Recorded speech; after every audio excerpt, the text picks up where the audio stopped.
Justin Gaethje is a dangerous man. Now, that may seem like a really basic statement on the surface, okay? Because you could look at me and say, well, of course he's a dangerous man. You're talking about a guy who was successful as a wrestler in college. Now he's a top UFC fighter, fighting for an interim belt against Tony Ferguson. Of course he's a dangerous man. And if you said that, you'd be right. You could also look and you could say, of course he's a dangerous man. This is a guy who in his last 3 fights against world-class competition ended them by 3 first-round knockouts. And again, you'd be right if you said that. Okay? These are pretty basic surface level type statements. But I'm saying it for a different reason. The reason that I'm saying Justin Gaethje is a dangerous man is because of his mindset. He knows who he is as a fighter. When he came out in this interview recently, I believe it was with, I want to say Ariel Helwani, but I could be wrong on that. But he came out in this interview recently when he was taking this fight on short notice before it got canceled, when they thought it was going to be on the 18th. And he said a few things that really stood out to me to let me know what he knew about himself and where his mindset was. Even though he was signing up for a 5-round fight, he said, I bring about 18 to 19 minutes of pure fury to the Octagon. Okay, he knows that his cardio is not going to match up with a guy like Tony Ferguson, particularly on short notice. But he does know what he brings to this table in the sense of 18 to 19 minutes. I'm going to be on my A game. I'm going to be unstoppable. That's when I'm going to be a true beast. That's number one. Number two, he identified, which you can also see from his last fights, is his power. He said, man, I've got a lot of power in this right hand. And when I land it, I hurt people. Okay, that's not a quote, but you watch the interview, you'll hear that he basically said that. Okay, which is true, because you can also see that his last 3 fights, again, 3 first-round knockouts, got a bunch more than that in his career, but those are just the ones that are the most recent, so we'll talk about. World-class competition, 3 fights, 3 first-round knockouts. Now, prior to that, he got knocked out twice, Eddie Alvarez and Dustin Poirier. Now, what was the difference between those 2 knockouts and then getting off these last 3? I mean, he wasn't fighting a step down in competition. I mean, maybe a little bit here or there, however you want to place it. But basically, we're talking about the top of the heap in the UFC. So you have to look at and you have to think, what was the difference? I mean, this guy was already deep into his career.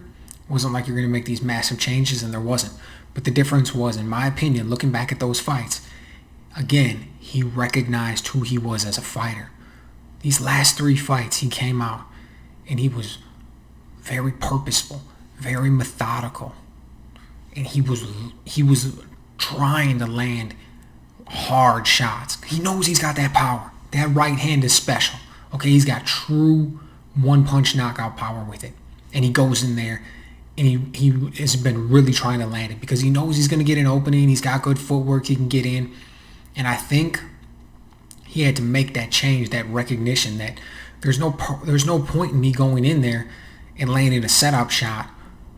When I see the opportunity, I need to take it. I need to sit down on my punch. I'm quick enough. I've got quick enough feet to get in. I've got good enough eyes to see the openings. He's got fast hands. I mean, when he goes out there, he throws his punches with bad intentions now, particularly with the right hand. I mean, he's got a great counter left hook too, but he knows who he is, okay? And I'm going to give you 2 examples of fighters knowing who they are and kind of, it's from boxing, but kind of trying to drive a point home here, okay? One, Juan Manuel Lopez, okay? Fighter out of Puerto Rico. First, he fought Orlando Salido, okay? Juan Ma was a big favorite, comes into the fight, ends up losing the fight. Blames it on a whole bunch of stuff. Comes in for the rematch.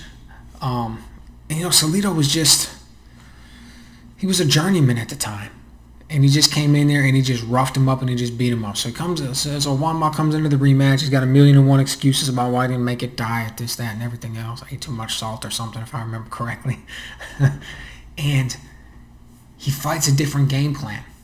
And Juan Ma was a knockout puncher. Okay?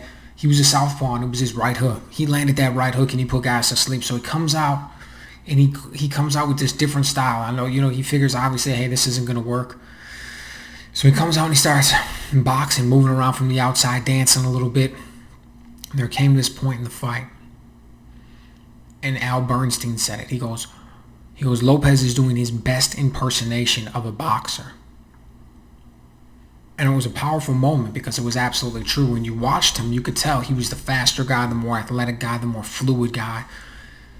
He'd been boxing his whole life. He could get off doing that for a while, dancing from the outside, landing the jab, slipping in the 1-2 on occasion.